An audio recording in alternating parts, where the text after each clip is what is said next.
Hi everyone. So this is the third part of our post-structuralism questions that were asked from December 2018 to December 2022 NTA NET English examinations. So we were dealing with post-structuralism, and we know that post-structuralism, it is a theoretical framework that emerged in the 1960s and was popularized in 1970s as a response to the critique of structuralism, and it became a dominant intellectual movement of that time. And there are many writers who supported the Derrida's idea of deconstruction, including Paul Deman, J.H. Miller, and even then you can find that the introduction of philosophy to literature or introduction of philosophy to theory was something that happened with post-structuralism. And anyway, we know that Derrida, he developed deconstruction, and he brought this deconstruction as a method of textual analysis that reveals the inherent contradictions that is there within the text. And we can find the other writers like Lyotard, Foucault, who all both, even we can find Roland Barthes, who transformed from structuralism to post-structuralism, and he examined the roles of signs and symbols in culture and popular media, emphasizing the multiple layers or multiple interpretations of meanings in a culture or in a text. And post-structuralism, it also has got a wide academic impact on other disciplines, including literary theory, cultural studies, philosophy, sociology, anthropology, etc. There were many theories that deviated or that got the ideas from deconstruction, including feminism, reader response theory, critical theory, etc. So post-structuralism was actually a groundbreaking theory when it comes to literary theory. So now let's look at the remaining three questions that were asked from post-structuralism. So in December 2021 to June 2022, December 2021, June 2022 cycles merged examination, there was another question from deconstruction. So as I said earlier, you can answer any questions that are asked from post-structuralism or deconstruction if you know what the theory stands for. That is the major ideas or the major principles and rules of that particular theory, the name of the important theorist who belongs to this particular literary theory, their important works, and what they actually suggest or what they actually advocates or criticize or challenges. If you know these three things, you can answer any questions that are asked from deconstruction. And as I said, deconstruction is very important when it comes from net perspective, because for every exam you can find one or two questions that are asked from deconstruction, which are quite direct and which are easily achieved. So don't ever skip deconstruction considering it to be a very chaotic literary theory. It's actually quite simple when it comes to its definition. So here you have to identify what the question is: what are the points of convergence between Derrida and Roland Barthes? So we know about Derrida. He actually brought deconstruction in his speech called, or in his paper called Structure, Sign and Play in the Discourse of Human Text. So here, and we know about Barthes, at the beginning of his career, he was a structuralist, but when deconstruction came or when post-structuralism came, he migrated to post-structuralism. So you have to identify the converging point between Derrida and Barthes. In order to answer this question, you have to know you have to know the ideas of both Derrida and Barthes and how similar are they when it comes to their rules and principles. So let's look at the options. Both believe in the endless play in language and literary text. Both conclude that the meaning of a text is not final. Both construe that language has retrospective power. They believe that no meaning is reliable. They believe that the relationship between words, meanings, and text are intrinsic to meaning rather than the word itself. So I will repeat the options. Both believe in the endless play in language and literary text. Both conclude that the meaning of a text is not final. Both construe that language has retrospective power. They believe that no meaning is reliable. They believe that the relationship between words, meanings, and text are intrinsic to meaning rather than the word itself. So before going that, we have already discussed about Derrida. So now speaking about Roland Barthes and his approach towards post-structuralism or deconstruction is that, according to Roland Barthes, instead of discovering a single theological meaning, that is the message of the author God in the sense we go for the intention of the author and consider it to be the fundamental or consider it to be the absolute meaning of that particular text. So instead of discovering the single theological meaning, readers of a text discover that writing in reality constitutes a multi-dimensional space which cannot be deciphered, only disentangled. Okay, so that is what Roland Barthes says. That is, according to Roland Barthes, the meaning of a text is not something singular, or the meaning of a text is not something that is fundamental, or if the author has an intention, author has given a particular meaning, it's not always necessary that that meaning should be the only meaning that happened within the text, and that is the absolute meaning, and that is why we call it as the theological meaning or the author God meaning. So he says that instead of discovering that single theological meaning, the reader of a particular text, he discovers that writing in reality, it's actually a multi-dimensional space where you cannot decipher a particular thing, but you are just disentangling it. You are finding the multiple interpretations. You are not coming to any conclusions. You are just reaching a you're just disentangling the multiple interpretations or multiple meanings that are within the text. So deconstruction, it aims to dismantle structures of meaning so as to expose the foundations upon which they are built. So it maintains that text is characterized by disunity rather than unity. Okay, text is characterized by disunity rather than unity, and notions of objectivity and linguistic autonomy are only constructs. So these are the certain things that Roland Barthes and Derrida both agrees. Deconstruction, it aims to dismantle structures of meaning so as to expose the foundations upon which they are built. It maintains that text is characterized by disunity rather than unity, and notions of objectivity and linguistic autonomy are the only constructs. So let's look at the options. What are the points of convergence between Derrida and Roland Barthes? Both believe in the endless play in language and literary text. So both they believe in endless play in language and literary text.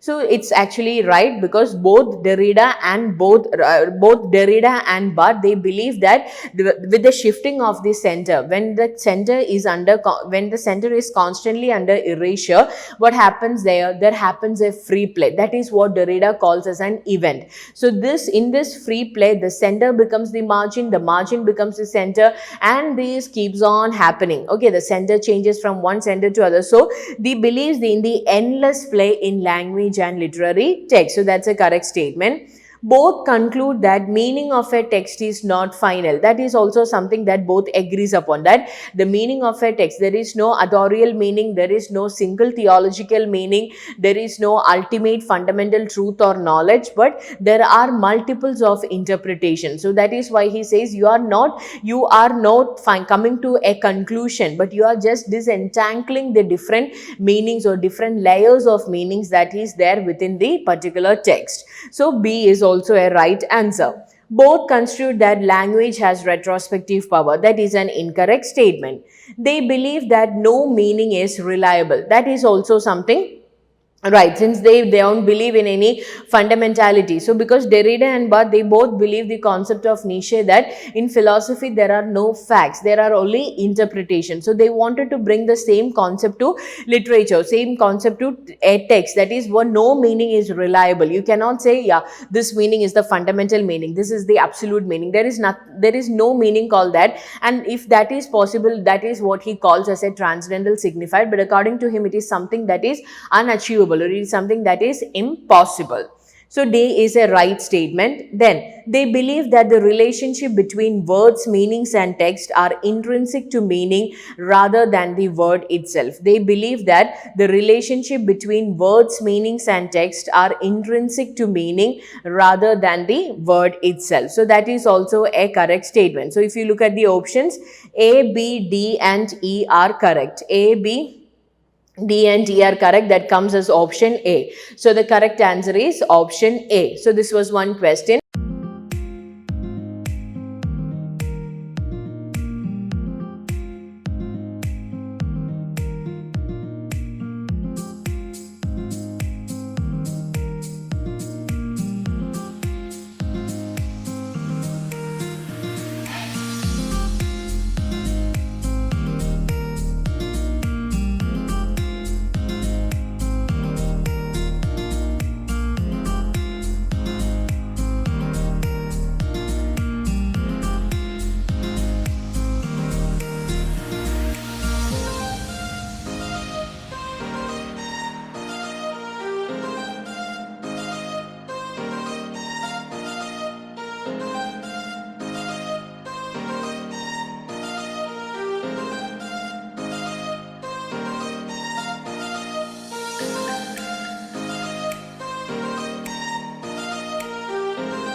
Now let's look at the another question that was asked from deconstruction in December 2021, June 2022 cycles merged examination. Statement 1. Derrida mentions that an aesthetic discourse always involves values and interest independent from a pure and neutral aesthetic realm. Derrida mentions that an aesthetic discourse always involves values and interest independent from a pure and neutral aesthetic realm. Then statement 2, Derrida believed that the outside influence in assessment of aesthetics always enters us and when philosophers and historians point out the element of truth. So these are the two statements. I will once again read it. Statement 1, Derrida mentioned, so if such a question comes, just give some time, read the question again and again until you can understand the meaning that is within it. So it would be really simple. So Derrida mentions that an aesthetic discourse always involves values and interest independent from a pure and neutral aesthetic realm. Statement 2, Derrida believed that the outside influence in assessment of aesthetics always enters us and when philosophers and historians point out the element of truth. So you have to identify whether which statement is correct or whether both are correct. So we know that Derrida, deconstruction, it seeks to expose and then to subvert the various binary oppositions that undergird our dominant ways of thinking, that is presence, absence, speech, writing, binary oppositions, etc. So Derrida, he extends the notion of the text beyond the boundaries of a physical text to the realms of reality, society and identity. So with this context or with this idea in behind, let's look at these statements once again.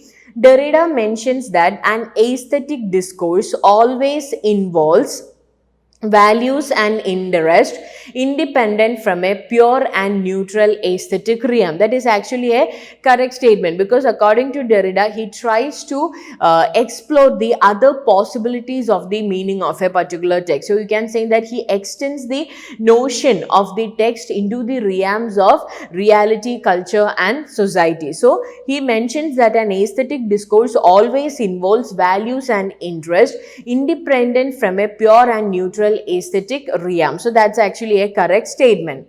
Statement 2, Derrida believed that the outside influence in assessment of aesthetics always enters us and when philosophers and historians point out the element of truth. That is also a right statement. So statement 1 and statement 2 are correct, which comes as option A. So the correct answer is option A.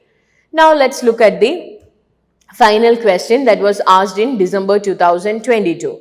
Who among the following is not a Yale critic? So in the first video, we have mentioned about the Yale critics, the deconstructionist theorists. So here there are 4 options given and you have to identify a not a Yale critic. So we have Jeffrey Hardman, Paul D. Mann, J.H. Miller and Roland Barthes. So now let's look what these Yale critics are before going to the answer. So the term Yale critic or Yale critic is actually a colloquial name for an influential group of literary critics or theorists and philosophers who are influenced by the ideas of Derrida, that is by the philosophy of deconstruction brought by Derrida. And since many of these writers, they were affiliated to the Yale University, they got this name as the Yale critics. And this included the highly profiled literary scholars such as Paul D. Mann, Jeffrey Hardman, J.H. Miller and Harold Bloom. So if you just know who are these Yale critics, you can answer this question. So if you speak about the Yale critics, we have to say that the term Yale critics, it actually refers to a group of what we can say literary critics or scholars who are associated with the Yale University during the late 1970s and 80s, because in 1967 Derrida brought this paper and there come deconstruction. So during the 1970s and 80s there were many theorists who supported the idea of post-structuralism and deconstruction, and these Yale critics were one among them, and they got this name because they were affiliated to this Yale University. So these critics, they were known as the Yale School, Yale critics, or they were also known as the Yale deconstructors. Okay, they were known as the Yale deconstructionists or Yale deconstructors. They were influenced by the works of this French philosopher Derrida, and they were also influenced by the ideas of Paul D. Mann. So Paul D. Mann was one of the earliest Yale critics. So the other writers, they were influenced by both Derrida and Paul D. Mann. And these Yale critics, that is Paul D. Mann, Jeffrey Hardman, J.H. Miller, Harold Bloom, they play a very seminal role, a very significant role in the development of literary theory and criticism, especially in United States. Okay, so they popularized the concept of deconstruction, the theory of deconstruction, the practice and reading of deconstruction, especially in United States. And these critics, they were known for their engagement with deconstruction, though they have got other contributions, other theories in their name, but still they are known for their engagement with deconstruction. And we know that by 1970s and 80s, deconstruction, it became a method of textual analysis that seeks to reveal the underlying complexities that are inherent within the text. That is, it aims to make you believe that there is no fundamental, there is no absolute, there is no omnipresent or all-knowing thing. So it seeks to reveal the underlying complexities, the contradictions, and the multiple interpretations that happen within the text, so that are inherent within the particular text. And these Yale critics, since they believe in the ideas and the philosophies of deconstruction, especially by Derrida, what did they do? They challenged the traditional approaches to literature and language, emphasizing the role of language. Okay, so their main area or their center of attention was this language and the power and subjectivity in shaping meaning. The power of language in shaping the meaning. So, as we said, the prominent figures who comes and associated with Yale critics include Paul Dayman, Jeffrey Hartman, J.H. Miller, Harold Bloom. So they also contributed to many fields of literary theory. They have Harold Bloom. We know he's contributed to reader response criticism, deconstruction, study of romanticism and modernism. So they have contributed to different theories, but they are mainly known as Yale deconstructors, and their works also explored the limits of language. Okay, according to structuralism, everything was possible under language, but in deconstruction you can find they explore the limits of language, the nature of reading, the ways in which the literary texts interact with the historical and the cultural context. And when the Yale critics were influential in their time, but they faced criticism, there were many generated debates regarding them, and that is why they published an anthology. These four writers, they together published an anthology along with Derrida, which was titled as Deconstruction and Criticism. Okay, it is titled as Deconstruction and Criticism. It's an anthology published by these four writers, and here Hartman, he draws a distinction. So with these four writers, that is Paul Dayman, Jeffrey Hartman, Miller and Harold Bloom, we can divide them into two. That is, one is actually the group with Miller, Derrida and Paul Dayman, and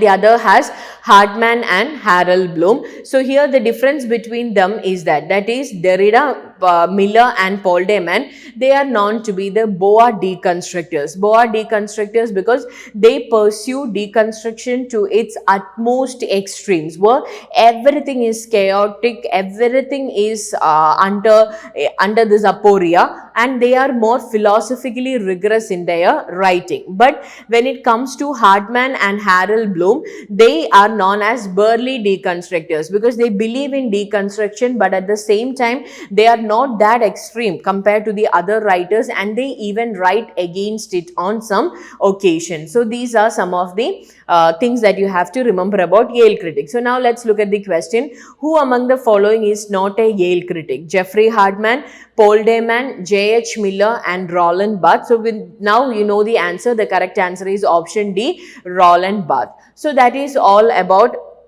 deconstruction. So as I said earlier, while you study deconstruction, remember what this method actually stands for, what are the practices of deconstruction, what are the different terms that are used in deconstruction, like aporia, écriture, trace, difference, binary opposition, logocentrism, phonocentrism. You have to identify each and every concepts when it comes to deconstruction. Then go for the writers, that is the theorist who speaks for deconstruction, and their major contributions and concepts. So these are the things that you have to remember about deconstruction. So that's all about post-structuralism or deconstruction. Thank you.